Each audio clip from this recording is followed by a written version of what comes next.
So what's not sustainable? I think that's, maybe we can attack it from that viewpoint. What out there is actually we should really get rid of? Probably us. There's just too many of us. We breed like hell. We consume. We just the cities and the patios. I personally drink more than anybody on the planet, and I'd be on those patios and we're eating food, and there's just a lot of us. And very, very few, if any of us, are actually sustainable in any way, manner, or form. I used to have an employee of mine many years ago in overseas, and he always said to me, "Tim, I'll never come to you, Simon," good old Simon, "I'll never come to you with a problem unless I have some solutions." So I thought I'd end tonight with just some, what I would recommend, steps to sustainability.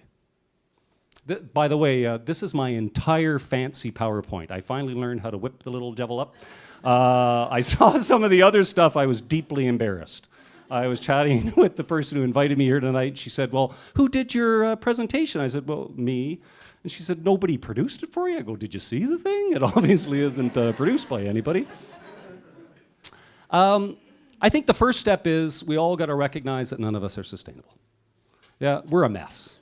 Each and every one of us is a mess. We're doing things we shouldn't be doing, and we should be talking to people and telling them what we're doing, and we should be fixing it. We shouldn't be holier than thou, because none of us are. And once we get over that hurdle, we can go to the next step. Include everyone in the discussion. This was a discussion we had within my organization, which was really focused initially on green, what they call green businesses. And we had, I don't know, several hundred members, and they were all green, and we all felt very good about ourselves, apparently. But we're not the issue, or I shouldn't say that. We're the issue. We're not as big an issue as the other guys. Why aren't we bringing everybody into this picture? Why aren't we bringing the worst polluters into the picture? Why aren't we bringing the big businesses into the picture? Why don't we get everyone into this discussion so we can start having the discussion? And none of them are bad people. Many of them are very nice people. They just don't know the issues, they don't understand what they're doing, and they're looking for someone to guide them. They really are. The big bad businessman is not as big and bad as you think. They tend to be your neighbors. This one always blows me away because I lived in Europe for many, many years, and over in Europe, a planner is met with a certain amount of respect. Within Canada, the United States, planners are people that the politicians will meet if they have to. Like, you wouldn't want to just go talk to a planner, because those people are going to bore you with things like, you know, subway planning and how to get people to work and how to reduce road problems and how to reduce energy use, like all that dull stuff none of us want to discuss.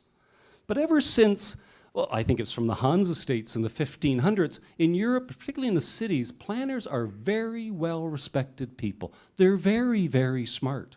They actually understand how to get solutions done. We should start letting them run the show. They actually know how to do it. Yeah?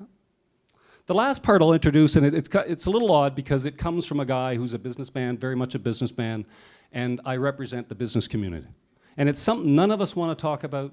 It's something that, you know, occasionally a politician brings up and quickly runs away from, and everybody worries about it, and we don't want to raise that issue, we just don't want to get into it. But quite frankly, most of the business people that I discuss with, almost everybody out there knows it's the only answer. Tax the living shit out of the bad stuff and reward the good. Carbon taxes, all the taxes on imports of goods, anything on inputs into the production process, anything which does not go down the path of sustainability, you have to tax the living daylights out of it. It's the only thing that we can all relate to. None of us will change the way we do things until we have to pay for it.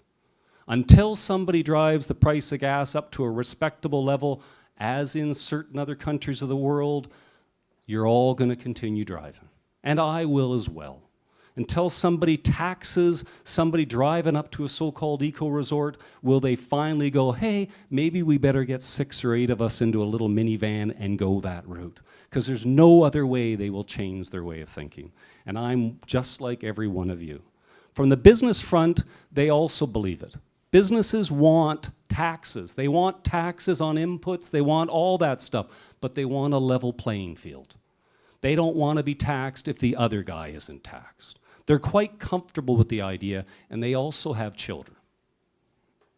That's the solution. Reward the good stuff. People who use less inputs, people who don't use the raw materials, know how to turn it back into the old production site. So use some of those things like they do, for example, in Germany, where everything has what they call producer responsibility. Turn it back into the process. Reward that. Start that process. Because we in the business community and everybody else, it's the only way to make this joint work.